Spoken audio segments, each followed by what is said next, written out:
In my previous video, which is linked in the description, we did review some of the leaked rares coming in the new set 3 of Lorcana into the INKLANDS. And what we're going to do in this video is take a look at the official releases that have been revealed so far.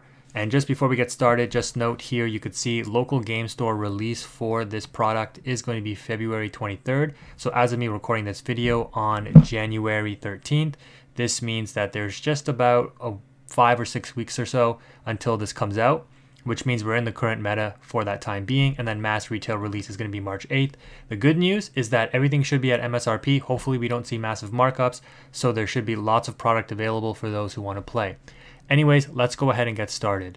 So we've already seen some of the leaked Dalmatian puppies in like the Lucky, which looks like a really good card. I think it's like reveal 3, and like you exert it, reveal 3, put any card that costs 2 or less into your hand. So you could see these Dalmatians, there's like 4 different arts, I think, which is super cute. I loved this movie as a kid. But you can play up to 99 copies of these guys in your deck. So it's really going to be interesting to see these decks, like probably not in real life. I don't know if people are really going to try to collect 99 of these, but definitely online, it's going to be awesome to see. Oh, there's 5 arts. Okay, that's cool. I thought there was only 4. There we go. The next one is Piglet, Pooh Pirate Captain, and this is a super rare for Amber. While you have 2 or more other characters in play, this character gets +2 lore. It is a 2-cost inkable 2/2, which is actually insane because when you think about what Amber is, at least in the first 2 sets with the Rockstar Stitch engine, this just beefs that engine up. You flood the board, you get this Piglet on board, and unfortunately it does die to a grab your swords and fire the cannons, which isn't really played anymore, but teeth and ambitions, etc. But if you do get a quest off with this thing represents tremendous value, because if you play it with the Rockstar Stitch out, it replaces itself, and then it's just a 3 quester for 2. It's pretty insane. So this card will definitely be worth something, I think, just because of its applicability in Amber Steel Song. Moving on, we've got Pongo, the Determined Father. My boy Pongo. Once per turn, you may pay 2 ink to reveal the top card of your deck, and if it's a character card, put it into your hand. Otherwise, put it on the bottom of your deck. So immediately what should come to your mind is Mufasa decks, because those decks are character heavy. Getting this Pongo out on the field is essentially a draw engine for the Mufasa deck. Now, it is balanced, in my opinion, because it's a 3/2. That 2 toughness stat line means that it is susceptible to a lot of removal, but it is an inkable 3-cost character, and it's the other super rare. So the Amber super rares are looking pretty good. Yeah, like as soon as I saw this, I was like, man, Mufasa just got a draw engine. Like, that's insane, because that deck is kind of wild. But yeah, really interesting card. But again, I think the 2 stat line makes it relatively fair, and it only quests for 1. You got another common here, Heal What Has Been Hurt. It's a song, 3-cost inkable. Probably not going to see any play at all. Remove up to 3 damage from a chosen character and draw a card. I mean, if you really focus on like a flute-heavy song deck, maybe this card sees play in kind of like a non-competitive format, or in draft or something. But the fact that it replaces itself and it can be sung makes it half decent in those formats, but in competitive play, I can't really see this being played, just like all of the other healing actions and or songs. All right, Mama Odie, Voice of Wisdom, an uninkable. Man, they really hit Amethyst with the uninkables, huh? And Ruby. I guess they realized the power level of those 2 inks. But a 6-cost uninkable 3/6, quest for 2, uncommon. Listen to your mama now. Whenever this character quests, you may move up to 2 damage counters from chosen character to a chosen opposing character. So interesting card, but similar to the Sisu's and the Snow White's Well-Wisher of Rise of the Floodborn, this card is just too slow. Being an uninkable, you have to drop it, it has to survive a turn, then you have to quest with it in order to use the effect. So probably won't see any play in constructed formats, but again, in draft it could be useful. We've already covered the Sorcerer's Hat in the previous video. Wendy Darling, Authority on Peter Pan, a 3/1 quest for 2 with ward and support. On first glance, I don't think this card is anything. I think this is one of those $1 super rares in the long term. I could be wrong. The 1 stat line, again, makes it susceptible to Shift, Grab Your Swords, Tinkerbell, a lot of, AoE damage removal.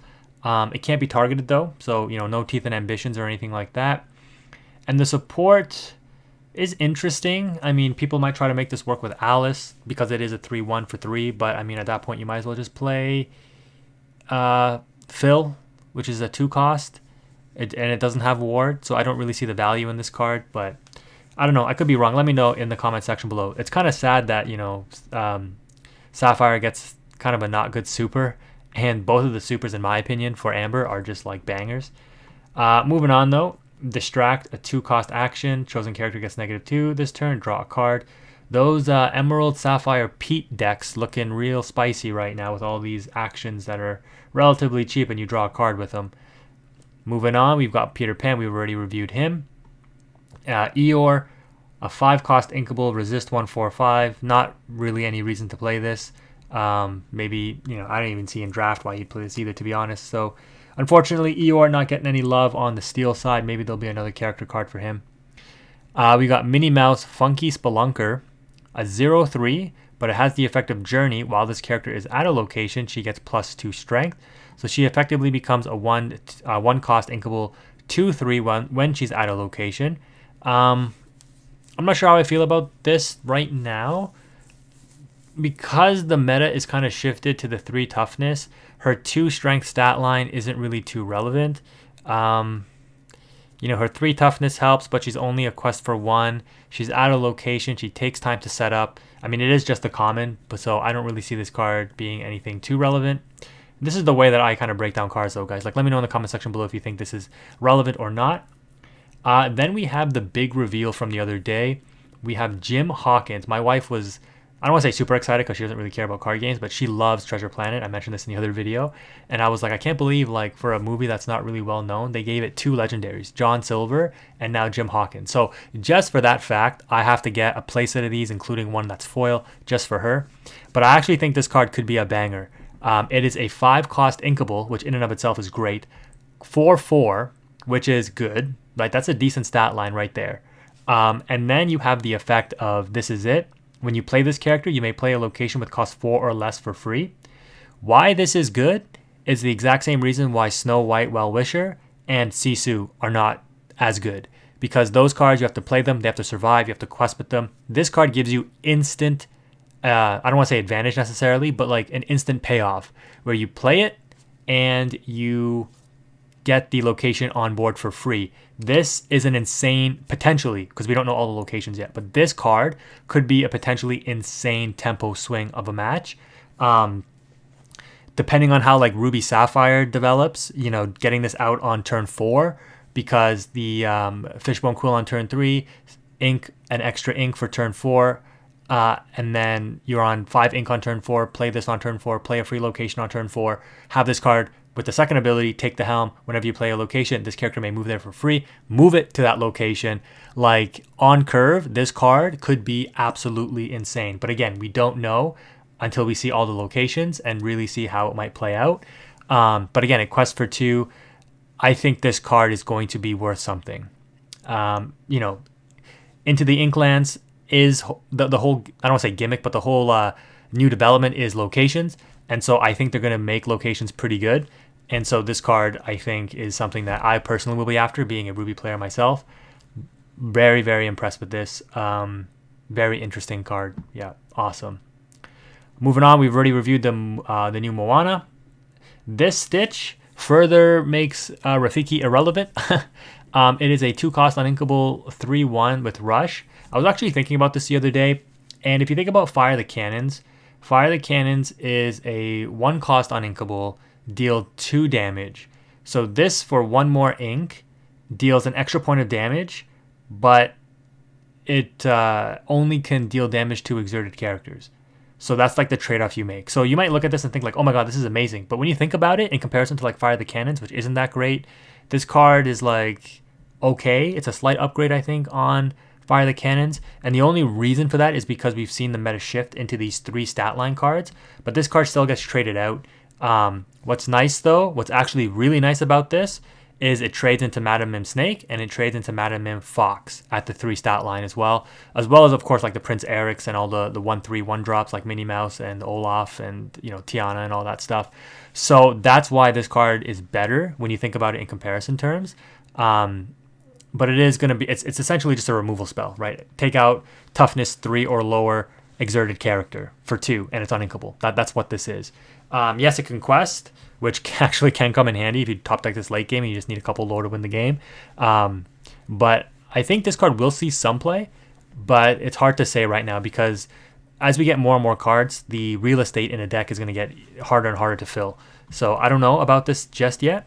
As an anti-aggro card, you're not throwing this into a Lilo, right? Because you're trading, it's just lost advantage, really, lost tempo. So you really have to pick and choose where you'd want to use this and see how the meta evolves before you say, like, this is a card that you're going to play in, like, Ruby Amethyst or something like that. All right, next up, we got I've Got a Dream. Uncommon 2 inkable action song for Ruby. Ready chosen character of yours at a location. They can't quest for the rest of the turn and gain lore equal to that location's lore. So I personally don't think we're going to see anything beyond a 2 lore location. We might if we see our first non-character legendary, like a legendary location or something. But this card could potentially be like a game-ending card, similar to like the Goat Cycle, Spellbook, etc. Because, you can think about it already. You drop a 4-cost location that has a 2 lore advantage, right? You quest with this next turn. You ready it up. You gain the 2 lore from the quest. You gain the 2 lore from the ready. That's a 4 lore swing in like the next turn or within 2 turns, right? Off of 2 cards, 3 cards. There are some potentially interesting combos you can do with this. But basically, instead of drawing a card like what the other actions do for like Emerald and Sapphire, this allows you to gain lore, which is probably more relevant. So this card would be something to keep an eye on. It is only an uncommon, so I don't expect it to be anything too serious in terms of pricing, that is. And then we have a new support for discard and just good support in general for kind of anti-meta stuff. An Ursula Deceiver on Emerald, a 2-cost inkable 1/3 character. So there's that 1/3 stat line. Again, uncommon, quest for 1. But she has the ability, you'll never even miss it. When you play this character, chosen opponent reveals their hand and discards a song of your choice. Amber Steel Song, Whole New World. Don't have to worry about that disruption. Don't have to worry about you refreshing your hand right away after I discarded all of my discard deck. Grab your swords to protect my characters. Be prepared in case, even if you top deck this late game, it has relevance. Early game before you can play your friends on the other side. And there are actually some insanely powerful new songs coming in this set, like the Zeus one that deals 5 damage. Get rid of that. It can be interesting. Keep in mind that it's not an action, it's a song. But a lot of the most powerful actions are songs because they are songs. So this card, I think, will definitely see play, especially in the discard deck. It will help make it more consistent because one of the things that breaks discard are those songs, are basically the grab your swords. And so having a tool like this to fight back is very interesting. Of course, it'll be used in other decks as well that tech Emerald. I just can't imagine, all of these like on drop effects. Like, can you imagine bouncing this? Like, I don't think we know. Again, comment in the comment section below if like locations are like, if it's like Yu-Gi-Oh and field spells, there can only be one field spell on your side of the field, or if you can play multiple locations. But imagine Jim Hawkins playing a location for free and then like bippity boppity booing it, or Mim Foxing it, or Mim Snaking it and replaying it next turn. Like, these on play effects, because of like Madam Mims and bippity boppity boos and stuff like that. Same with Ursula, like, you can just tear stuff apart. And again, if you've watched my channel, you've seen like the Lucifer, bippity boppity boo combos, etc. that I pulled off. Like, it's insane with the recycling of what you can do. We're gonna go ahead and round out the video here with the last couple of reveals, I think, here. So we got Scrooge McDuck. This is a super rare. A 3/5 for 5, not bad, but it is uninkable. Richest duck in the world. I'm going home. During your turn, this character gains evasive. Okay. So that 3/5 stat line takes out a Minnie Mouse, but I mean, at a 5 cost, Minnie Mouse is already questing for 4 lore. So if it comes out on turn 3, before this can, and then, again, by the time this thing can challenge it. And then let's see what the second effect is. I didn't get rich by being stupid. Interesting that they put stupid on a card for a Disney game, but sure. During your turn, whenever this character banishes another character in a challenge, you may play an item for free. Okay, very interesting. Play an item for free. Yeah, I don't know. I don't know how I feel about that. It has to banish a character though. So again, the problem is it's slow. You drop this on board, your opponent sees it coming. They're gonna try to play around it. Not sure why he would have evasive. Maybe somebody can let me know about like the lore with this character. I did watch, some of the Scrooge McDuck TV shows as a kid, but I don't really remember. But yeah, it's very odd that he'd have evasive. I mean, it makes it more practical because it means he has a bigger chance to banish something. Considering most evasives max out at like 3 toughness, except for like Goofy and Tigger, and that new Titan card that's coming in this set as well. Again, check out that other video linked in the description if you want to see those reveals. But yeah, I don't think this card is going to be too relevant. I think the problem with these cards, man, is like to play an item for free. What items are you usually playing? It's like low cost items to begin with. Like Fishbone Quill, sure, you get some value off of that. But like Popsicle and Popsicle and Fishbone are all you really play right now. But like Scepter, Shield of Virtue, like what are the other low cost items that you play? You might play Eye of Fates, play that for free, which is good value. There might be a high cost item that comes out that might be a good value. But again, this is like you're reaching with this card, right, to make it competitive. I think this is more of a casual card, but who knows? We shall see. Lots of the set is still yet to be revealed. Then we have the location that was revealed. I think one of the first cards revealed. Cost 2 has no real effect. I think this is the cost to move a character to the Forbidden Castle. It has a 6 toughness stat, and at the start of the turn, I think you gain a lore for every character at the castle. So if I play castle and I move like 2 characters there, my next turn I gain 2 lore at the start of the turn. I think that's how it works. If I'm wrong, please correct me in the comments and I'll pin your comment so everybody knows. But the reason that this is actually relevant with these like locations, this is a 5 toughness location.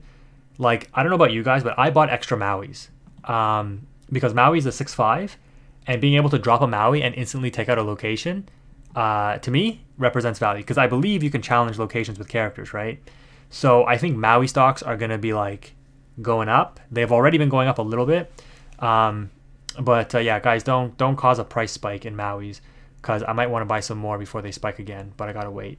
But yeah, I mean, 6 toughness, 5 toughness. It seems like locations are going to have around that level of willpower. So Maui's are looking pretty good right now.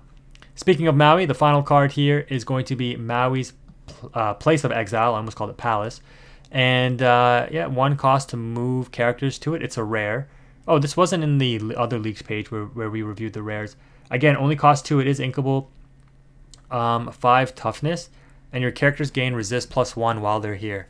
So this is a very interesting card for steel. Right now when you think about Sapphire Steel and like the benefit that you get off of having Cogsworth on board, because things like for example my budget deck where I use Tiana, make her a resist 3, make the Prince a resist 2, meaning you need a 5 attack power character to get over it. Moving characters to here like a bodyguard character like the Prince and having a Cogsworth with this on field, now the Prince has resist +3, which means you need a 6 power character to get over it. It can protect your stuff pretty well. It'll be interesting to see how Steel develops, the different branches that we're going to see, because you're going to definitely see more than one way to play a color combination with this set now that we have locations. I'm sure some decks will play locations, some decks won't. Some decks will be focused on them, while some decks will retain their current identity and just upgrade. It'll be very, very interesting to see. I'm excited. Make sure you're subscribed if you want to see more gameplay and testing when these cards come out in Pixelborn, because Pavel will update the app with these cards before the full set is released, and we'll be able to test them out. So that'll be good to see. I guess we can wrap up whatever's left here on this article, which, by the way, guys, sorry, this is lorcana.gg. Forgot to shout out this website. So go over there if you want to see some good content for the game. Starter decks, we've got the Pongo Super, and this Moana is a rare, and man, you got the Donald Super. I definitely think the value is going to be here, but it would depend on what other rares you get. I think the Pongo Super is pretty good, especially if you play Mufasa. I just think this card is insane for Mufasa. Like, just free characters, free inks. Like, oh my gosh. Oh man, I'm like sweating already. Pretty cool though. So we got Amber, Emerald, and Ruby, Sapphire. So very interesting. Booster packs, same as the first two sets. These are the arts for them. We have not seen this Jafar yet. This is probably an Amethyst card. And I wonder if we'll get an Amethyst Genie as well because of that lamp rare. That'd be really cool. I really wanted to make Genie work. He's like, Aladdin is one of my favorite movies from Disney. And I love Genie. Love Robin Williams. Rest in peace. But yeah, I'm excited to see us get a better Jafar. I was a big fan of the Jafar Dreadnought, but I want to see like an actual playable Jafar. Maybe he'll be a legendary. I don't know. I'm getting kind of hype. And we got a gift set down here. It gets 2 cards. This is the Tinkerbell. Whenever one of your items is banished, you may put that card into your inkwell. That is insane for the Hiram deck, and it's an inkable. Surprised it doesn't have evasive, but I guess it would make it too good. Wow. So yeah, Hiram turns your banished item into a draw 2 and an extra ink resource when you have this Tinkerbell on field. And in the, not that you would really do it, but in the Sapphire Steel deck, this is another Tinkerbell that is shift target for Big Tink. But Big Tink only costs 6, so you probably don't shift it on top of this anyways because this card has more value. But I mean, you could if you wanted to. But that's insane. That card, wow. The game is going to change a lot, guys. So if you're wondering about this meta and you're thinking like, Ruby Amethyst, discard, I'm tired of it, the game is going to change a lot, which is awesome. I think they're doing a really good thing in this game so far. Let me know in the comment section below what you think. Oh, and we got the Trove, which by the way comes with dice now. I don't know. There's like regular dice. That's insane. That's nice. I definitely will want this. Yeah, awesome. But yeah, again, guys, let me know in the comment section below what you think. If you made it this far in the video, thank you again for watching. Make sure you subscribe if you haven't already to catch gameplay. And yeah, check out the other videos if you want to see some Lorcana content. Thank you again for like the 15 millionth time. I am Canadian. What can you do? But hope you have a good day, and Quantum is out.